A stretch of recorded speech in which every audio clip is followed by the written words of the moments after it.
Um homem acredita mais facilmente naquilo que ele gostaria que fosse verdade.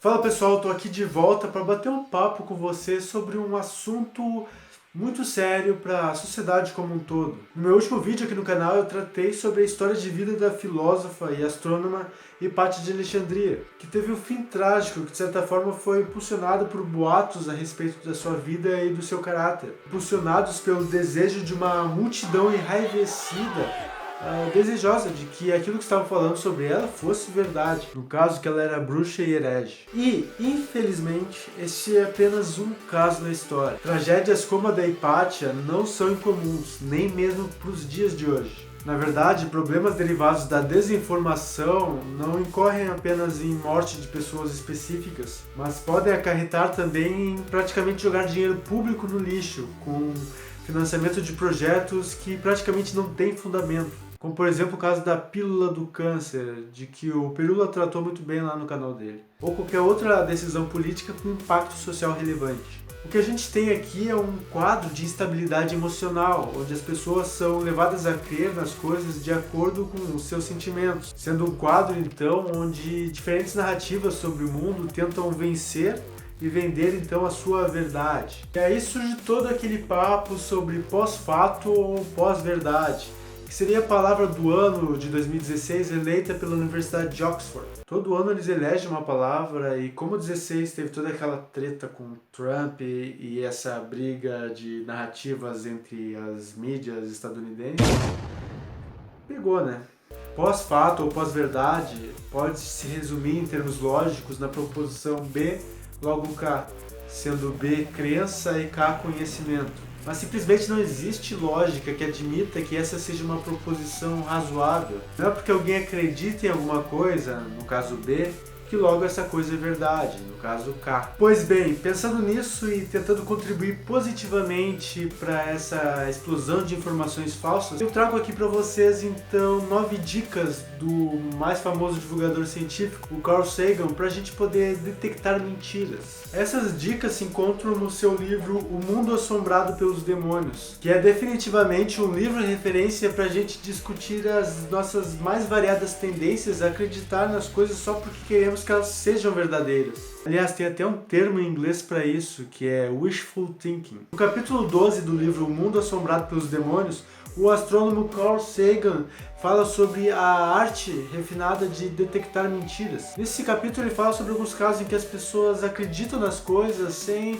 algum critério mínimo de justificação. E aponta como um dos exemplos mais evidentes o exemplo religioso, em que as pessoas acreditam numa vida após a morte simplesmente porque é confortável acreditar nisso. Embora ele não mencione objetivamente o termo, ele também faz críticas às chamadas pseudociências, que são crenças, teorias ou métodos gerais que, se embora pretendam se acreditam científicos, na verdade não são. Em outra oportunidade eu vou fazer um vídeo só para falar de pseudociência, então me cobrem isso no futuro, ok? Com isso em mente, o Sagan propõe então o que ele chama de kit de ferramentas para o pensamento cético, que ao ver dele é uma forma essencial de pensar, construir e compreender argumentos racionais, para então detectarmos aqueles pensamentos que são ruins, fraudulentos ou falaciosos. Como ele mesmo diz, a questão não é se gostamos da conclusão que emerge de uma cadeia de raciocínio, mas se a conclusão deriva da premissa ou do ponto de partida e se essa premissa é verdadeira.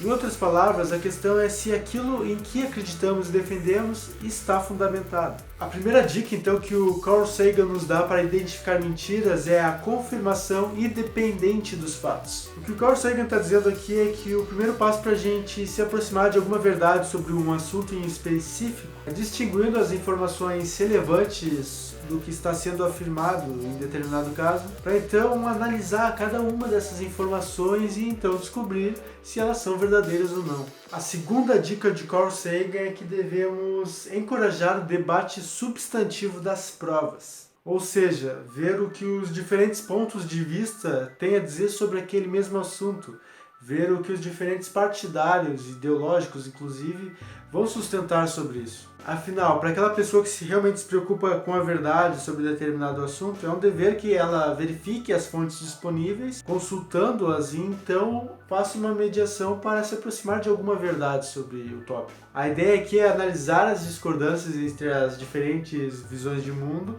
então ver o que há em comum também entre elas. A terceira dica é que os argumentos de autoridade têm pouquíssimo peso. E aqui nós começamos a entrar nas falácias. Para quem não sabe, falácias são argumentos falhos com a aparência de válidos ou verdadeiros, que são bons para convencer as pessoas, mas que são péssimos para quem se importa com a verdade. E há toda uma série de falácias que surgem daí desses argumentos de autoridade. Nessa dica em específico, Sagan se refere à ideia de que algo é verdade porque uma autoridade no assunto disse que é verdade. Como diz o Sagan, as autoridades cometeram erros no passado e voltarão a cometer erros no futuro. E ele ainda vai além e diz que não existe autoridade na ciência, no máximo existem especialistas. A quarta dica de Carl Sagan para a gente detectar mentiras é a de que devemos pensar em mais de uma hipótese. Eu gosto de pensar essa dica como a dica dos mundos possíveis. Porque é a ideia de que a gente deve avaliar quais as possibilidades de explicação para um fenômeno, descartando assim as piores explicações, o que pode ser feito a partir da testagem de alternativas e por aí vai. Aquela hipótese que sobreviver aos diferentes testes de verificações aplicados provavelmente é a melhor resposta mais próxima da verdade. Nessa parte do capítulo, Sagan coloca um asterisco, citando o caso de júris, dos jurados, que tomam a sua decisão muito cedo. Conforme vão chegando as novas evidências sobre o caso, esses jurados vão selecionando apenas aquelas que corroboram aquilo em que eles já acreditam, de forma que eles possam selecionar o que é a verdade. Um termo também em inglês que descreve esse fenômeno é cherry picking, que seria uma supressão de evidências, uma falácia de atenção seletiva, onde você só olha para aquilo que te convém. A quinta dica, então, para a gente combater a pós-verdade é evitar que a gente fique agarrado a uma hipótese só porque essa hipótese é nossa. Gente, esse é um comportamento muito comum que nós temos. Percebam aqui que se trata de um gesto de humildade e principalmente autocrítica. Nós definitivamente não somos infalíveis. Se mesmo autoridades erram, quem somos nós para pensar que não estaremos errados também? Muitas vezes nós gostamos demais da nossa hipótese e, de certa forma, entendemos que as coisas não deveriam ser como nós não previmos que seja. Nós acreditamos realmente naquilo que estamos supondo. Então passamos a defender com unhas e dentes a nossa ideia. E daí a gente começa a pegar as evidências que surgem, selecionar justamente aquilo que queremos ver e confirmar a nossa hipótese justamente com aquilo que corrobora de alguma forma ela. É muito importante a gente perceber essa armadilha mental que fazemos a nós mesmos sem nos darmos conta. Lembre sempre da máxima socrática, só sei que nada sei. Então você, além de se aproximar de uma forma humilde em relação ao conhecimento, também se aproximará muito mais efetivamente de alguma verdade.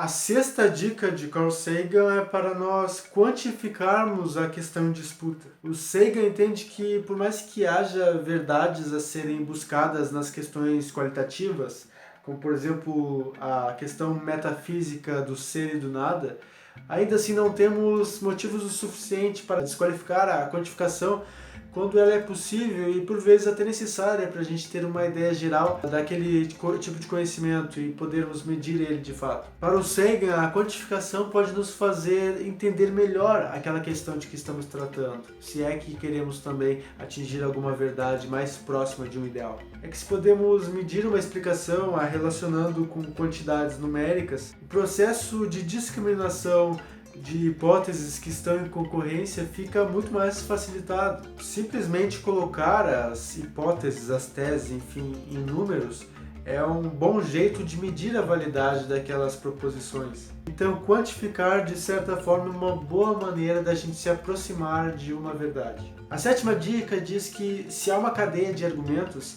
todos os seus elos precisam ser coerentes, eles precisam de fato funcionar. E essa dica é extremamente relevante até para a gente combater as falácias, pois muitas falácias, tal como raciocínios mal construídos, incorrem em conclusões que não se seguem de suas premissas. Ou seja, às vezes com a intenção de defender uma conclusão sobre um assunto, a gente esquece de avaliar a coerência que damos ao nosso ponto, os fundamentos que nós damos a ele. A oitava dica de Sagan contra o pós-fato é a chamada navalha de Ockham. Resumidamente, a navalha de Ockham é uma sugestão para que a gente escolha dentre alternativas que expliquem razoavelmente bem e igualmente um assunto, aquela que for a alternativa mais simples dentre elas. Pois diminuir a complexidade de uma explicação é diminuir as variáveis em jogo, consequentemente aumentando as chances de explicação, de sucesso, de verdade daquela explicação de fato. A nona e última dica é que devemos sempre perguntar se a hipótese pode ser refutada.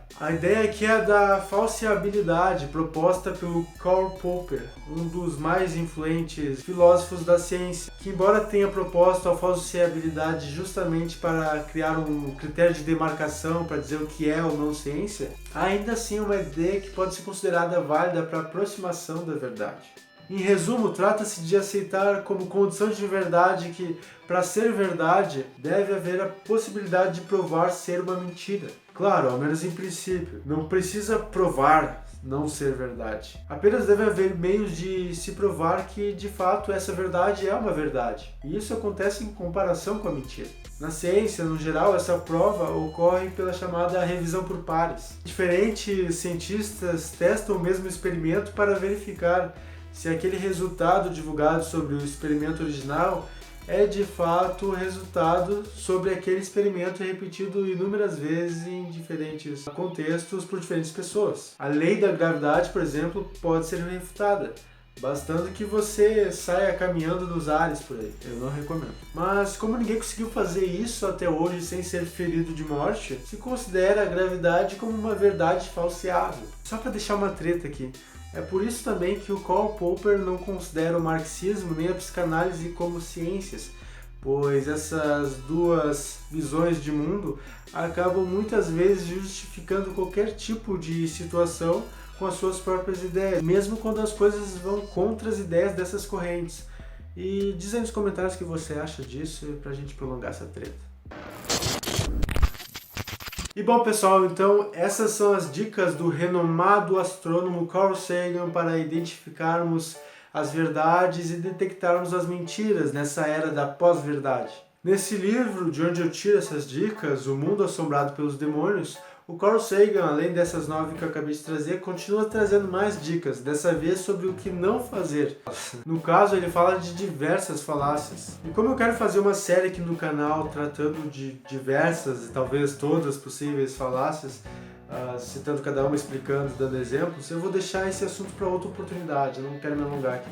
E se você gostou desse vídeo, então você pode curtir, compartilhar nas suas redes sociais, comentar, interessante deixar o que você acha aqui. E tentar espalhar de fato essas ideias por aí e aplicá-las no seu dia a dia. É importante que a gente possa se unir de uma forma racional para questionarmos nossas tendências a ver como verdade, como valor de verdade, aquelas coisas que justamente queremos que sejam verdade, mas que na verdade não são. E se é a primeira vez que você vem aqui no canal para assistir algum vídeo meu, obrigado, e eu te convido também para conhecer os outros vídeos aqui no canal. Eu tenho menos de 10 vídeos, mas é alguma coisa, eu acho que você vai gostar e o convite está feito. E se você quiser um vídeo em específico, sobre algum tema em específico, comentários, comenta aí, sugere qualquer tipo de assunto que talvez eu aborde no futuro ou não. Agora, se você quiser me ajudar a bolar mais assuntos e coisas muito mais legais para cá e para todo mundo, questões filosóficas, científicas, etc e tal, esse aqui é o meu link do Apoia-se, você pode entrar lá, ver as recompensas que existem, as metas que eu pretendo atingir, se você quiser ser meu apoiador, e eu agradeço de coração, isso é muito lindo, maravilhoso, sensacional, gostoso. Inscreva-se aqui no canal, ative as notificações aí embaixo nesse sininho muito lindo, e eu sou o Alisson Augusto, eu vou ficando por aqui, até o próximo episódio.